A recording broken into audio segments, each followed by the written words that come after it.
Vintage shopping. Vintage shopping can be a really fun and rewarding experience, but it can also be a little bit overwhelming, intimidating if you don't know where to start. So here are some tips to help you make the most out of your vintage shopping experience. Let's do it. Hey guys, welcome back to my channel. I'm Dennis, and today I'm gonna just talk about my personal vintage shopping experience, how I got into vintage shopping, and yeah, probably some tips for men mostly. How you get into, how you start actually the vintage shopping, and yeah, let's just dig into the video. Before we start, I would really appreciate any kind of support. So like and follow would really help my channel a lot. So thank you for that. Tip number one, if you haven't done any kind of vintage shopping before, just have like a clear vision or more or less like an idea what you're looking for. You know, we can always then adapt to it, but if you will come to the flea market or let's say to the vintage store with no idea or whatsoever, you're gonna be in a second overwhelmed because there's just like a ton of information there. Everything is kind of a little bit, you know, messy, but you have like no idea where to start. You have no idea what you're gonna look for. And I would say that like really like, you know, just have like a vision of what kind of piece of what kind of essential would you like to go for it in the beginning. If not, I think you're gonna be just overwhelmed. At least I was very much overwhelmed, and it was really intimidating for me when I saw, I don't know, like 10,000 pieces in 20 square meters, let's say it like this. So to have an idea what you're looking for, you know, it already like puts you in that section, so you can focus and you can build from there on. You're not gonna be overwhelmed straight at the beginning, because probably then you will not consider go vintage shopping for the second time like in the nearest future. Okay, so the tip number two, dive deep into materials. Let's say that you got a little bit into the vintage fashion and you already like have an idea what you're looking for, but you're still a little bit unsure about the quality or the brands. I would suggest to really like to focus and really get the knowledge about the materials. In the beginning, I had no clue, you know, I just saw like, I don't know, let's say 100 clothes, and from 100 clothes, I had no idea what kind of materials there are, you know, everything was just like, let's say blurry for me when I saw it. But now, after years that I developed this, let's say, personal style and this personal vision, I know exactly when I see from 100 pieces, I exactly know, okay, this is good quality, this is not good quality, this knitwear is good, that's not. And really just get interested about the materials and all these fabrics that they use in the clothing industry.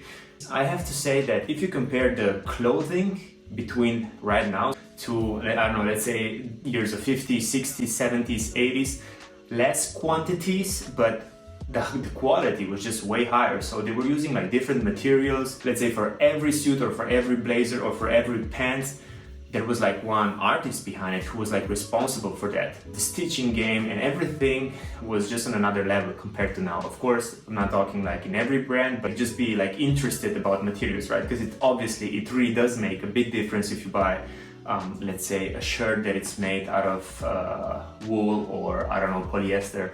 You would see it on the long term. You would see when it's going to be warm, you're going to sweat way more when if you're going to wear the polyester shirt. So that's a big difference. The fabrics make the difference. I think the soul of clothing is not there compared to where it was, and it could happen that the seller have no idea what he's selling. For example, I was on a flea market and I got like one suit there, it was like standing out, and the suit was like a perfect condition, exactly my size, and I was checking the suit and it felt like, I don't know, the fabrics and everything, they look like really next level. So I was like looking the fabrics and I was looking the tag. The suit was made for Hima. This is like a very, let's say, famous house in Munich for suits, tailoring, menswear, etc.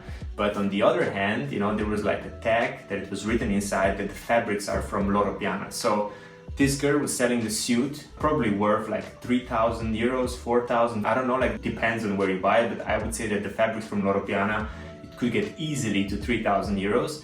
So she was selling the suit for 10 euros. Obviously, she had no idea what Loro Piana fabrics are. This is like a luxury Italian brand, and they really have like the finest fabrics in the world. So if you're gonna buy anything from Loro Piana, no matter if it's their brand or any other brand that they were working with, you're gonna pay a lot of money. So this girl obviously had no clue.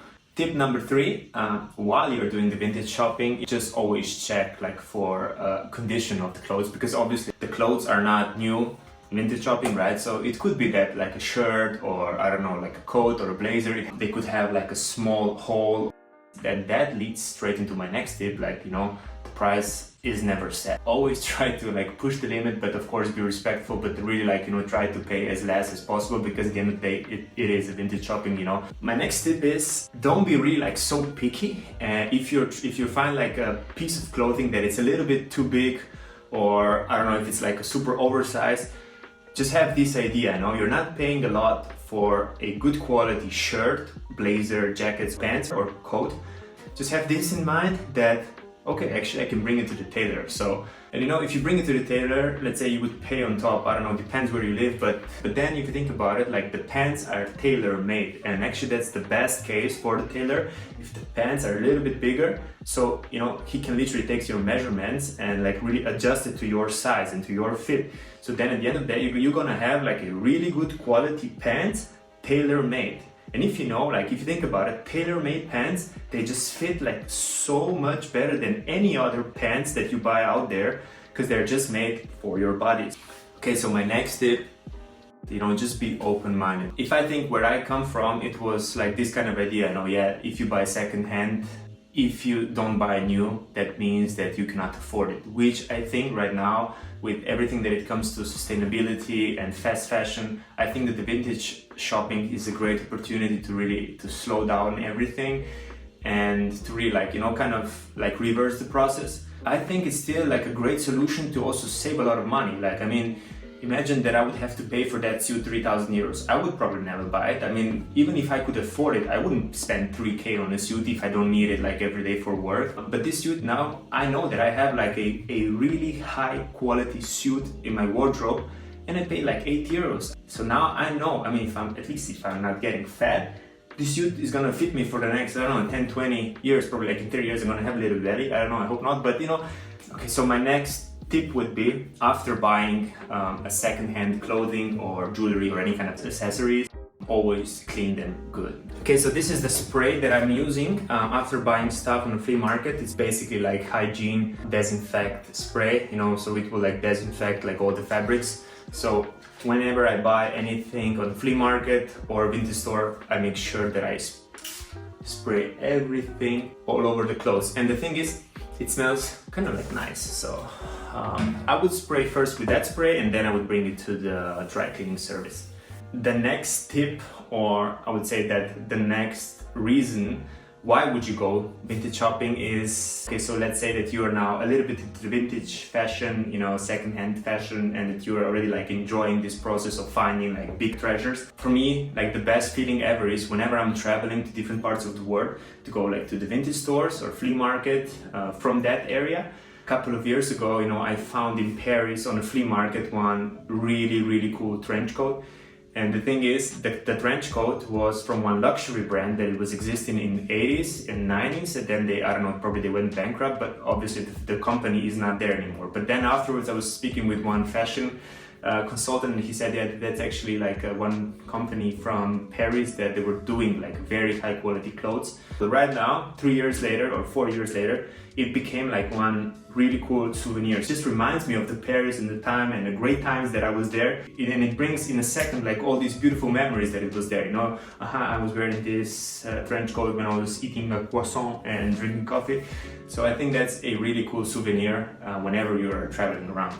So that's also a big reason why I love vintage shopping.